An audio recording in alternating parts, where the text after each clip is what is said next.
Things of value. What do we value in this world? What do I pull out of my pocket? Things that remind me of past, things that people valued, seeds, a well-sharpened piece of rock, and today's money. What you see here are some very, very valuable things. Not but just for the emotions that they bring to us. These things mean life or death to us all. In whatever part of common ground and time that we have where we live. But amongst the things that I have right here in my hand that have that intrinsic value, our modern money used to be made of copper in the form of this 1 penny. All right, or these 3 pennies. Used to be made of copper. Now it's zinc. Yep. Long ago, this spear tip would have been a thing of value. But the longest thing, the thing that has been intrinsic value to us all on this planet, no matter what color we are, my old hillbilly whitish hand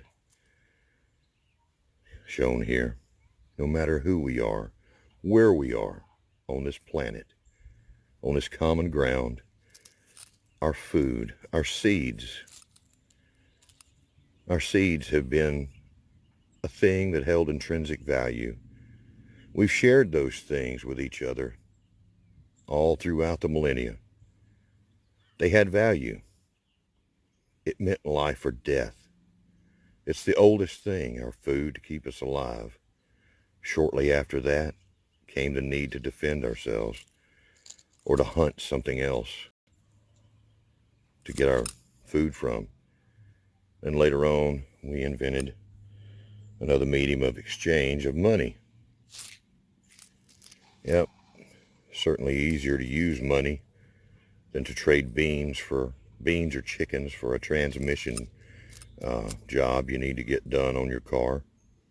So it's a good thing. It's a medium of exchange. But today, we're going to pretend that we're one of these tiny little seeds, the thing that's held the most value for all mankind for most of our time here on Earth. You're going to go on a journey. We will become that seed today in a permaculture way. See you in a minute.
Well, we got that one little rattlesnake bean planted here today.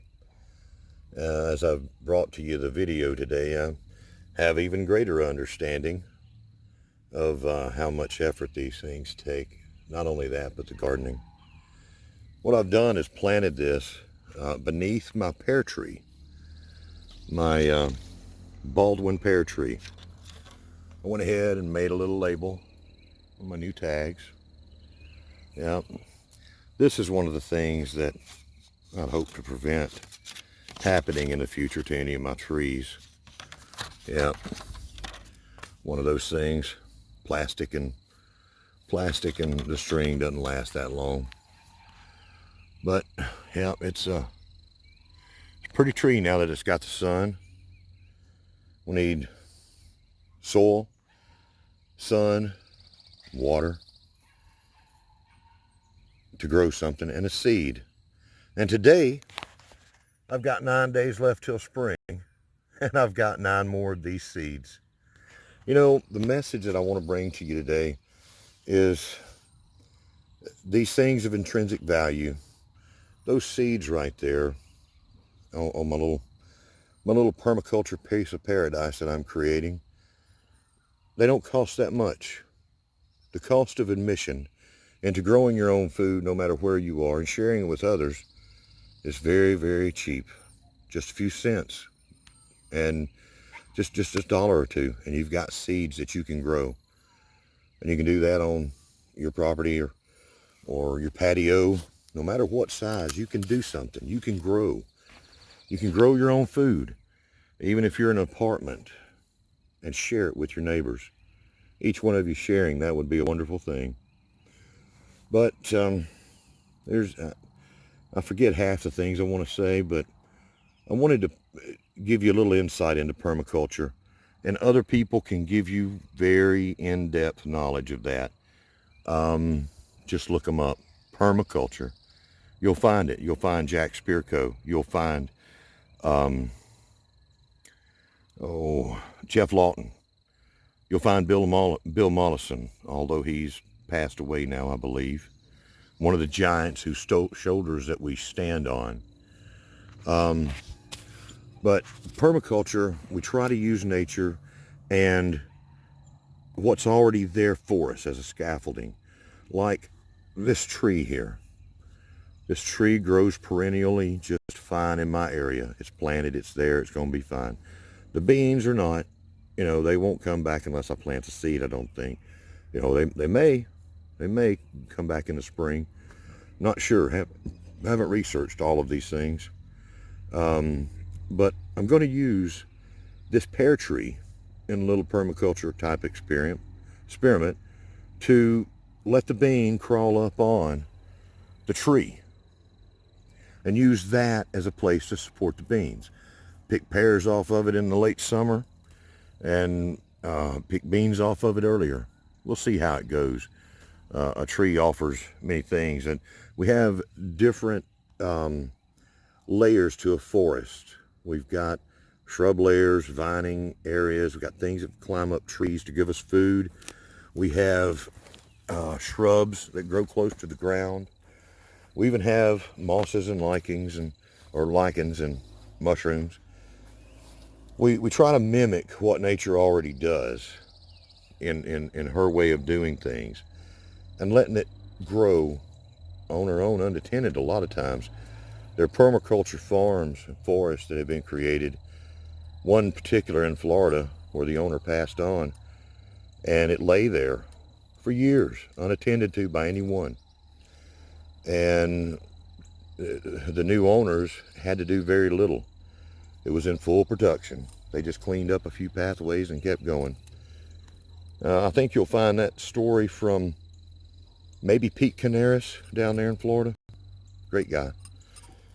But the cost of entry and growing your own food is small.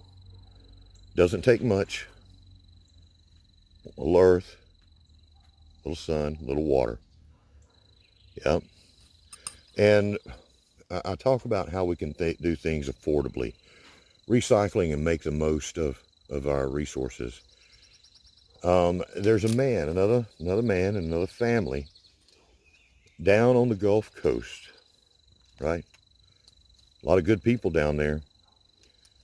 This man and his family have a YouTube channel that I have watched for a great length of time. And I've been amazed by them. Their channel is called the Grow Family Network. I'm not sure of all their names, but you'll find them out there. He's showing you how to grow your own food. I wanted to give him a shout out because he and I are have a lot of the same goals and the same interests. How do we survive in a better way and grow healthy food for our family? And how do we do it without spending a ton of money? And he has got some great things going. You're going to enjoy him. You can find him down there in Louisiana, or you can find him right around the corner of your phone on the screen or your laptop, wherever you watch. You can find him and his family. I encourage you to do that. He's a great guy, and you'll enjoy that. But permaculture, once you've done the work of gathering nature's resources, right? Wood, soil, water, plants, it keeps growing even without your input once you get it good and established. That's what I'm doing here. I'm establishing all of my property as a food growing powerhouse, for lack of a better word. I hope that I have the knowledge and skill to do that. Walk out of my home and eat food that I've planted in the ground and grown through a mix of different methods. I'm going to do this, but my whole property will be permaculture eventually, one day. Like an old saying that we have here is like, if good Lord's willing and the creeks don't rise, that's what I'm going to do. And I hope that I can bring that to you eventually, one day at a time, as we go. Well, my little rattlesnake bean there, he's sitting in that hole all by himself.